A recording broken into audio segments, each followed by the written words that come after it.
Почитувани, денеска, како пратеничка група на ВМРО ДПМН, доставуваме допис до Арбен Зибери, председател на Комисија за здравство во Собранието.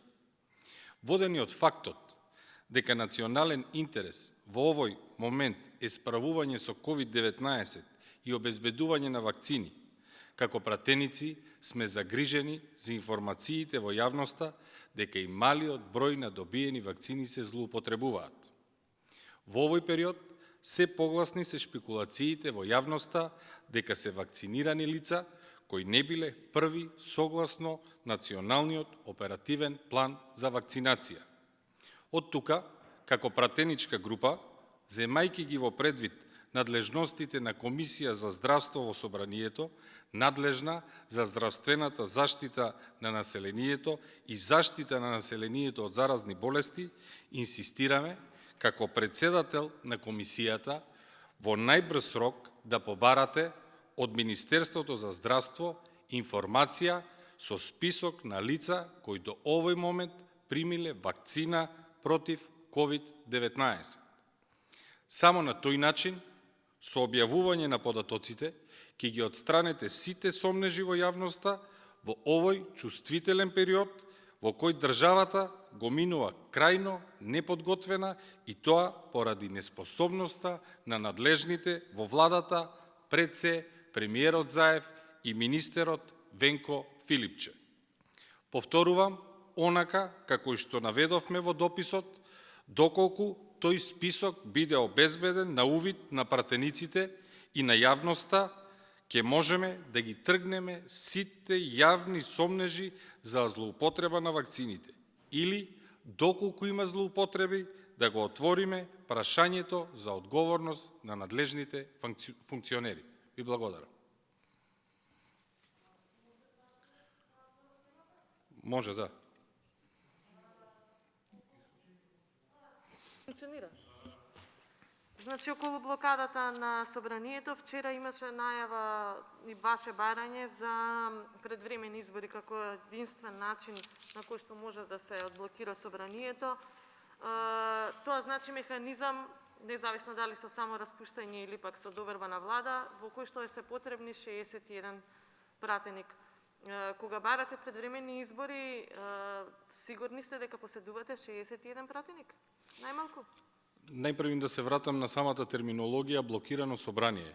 Блокирано собрание како термин е нешто што гледаме во медиумите дека власта сака да го протне како термин, дека имаме блокирано собрание. Не станува збор за блокирано собрание, станува збор за нефункционално собрание. Не можете да имате блокирано собрание кога имате јасна понуда од страна на цела една пратеничка група со 44 пратеници. Ставете посебна COVID седница со точки од петиот пакет мерки и потребни закони за справување со кризата и не два, ќе добиете 44 пратеници.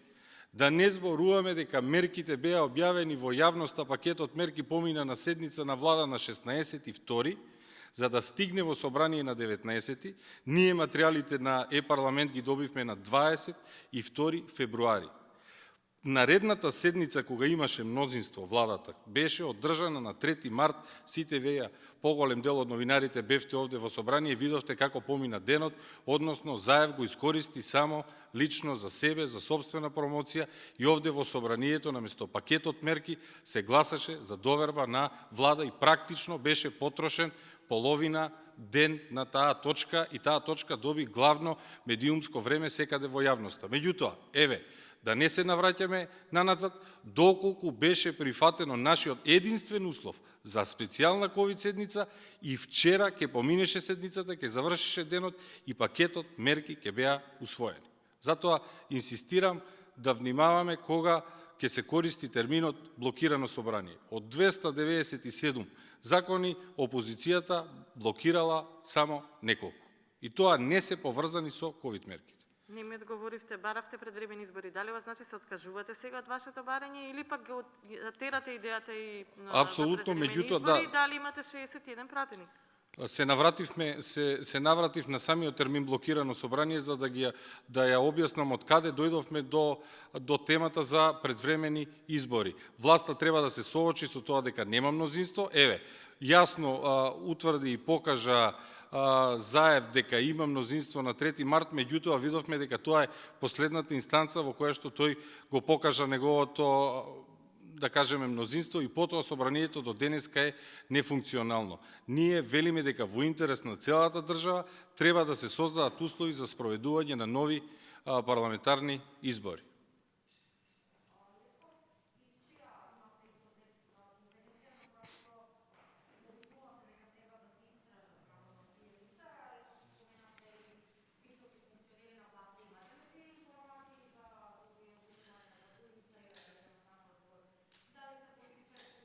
Така, во Македонија имаме многу мал број на вакцини.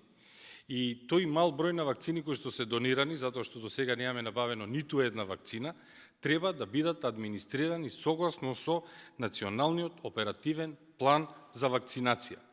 Постојат шпекулации дека Националниот оперативен план за вакцинација се прекршува и се вакцинирани одредени функционери. За да ги избегнеме шпекулациите, за да не ги користиме и говорниците и медиумите за да шириме дезинформации, токму поради ова бараме најпрвен од господинот Арбен Зибери, кој што е председател на комисијата, и денешната пресконференција е следбеник на онаа која што беше вчера, да ги објави тие информации, да ги достави на јавноста, за да се увериме сите дека Националниот оперативен план за вакцинација се почитува во држава во која што гледате и независниот синдикат на полицијата и новинарите се снајдуваат сами и се обидуваат сами да дојдат до вакцини. Токму поради тоа е денешното барање. Ви благодарам.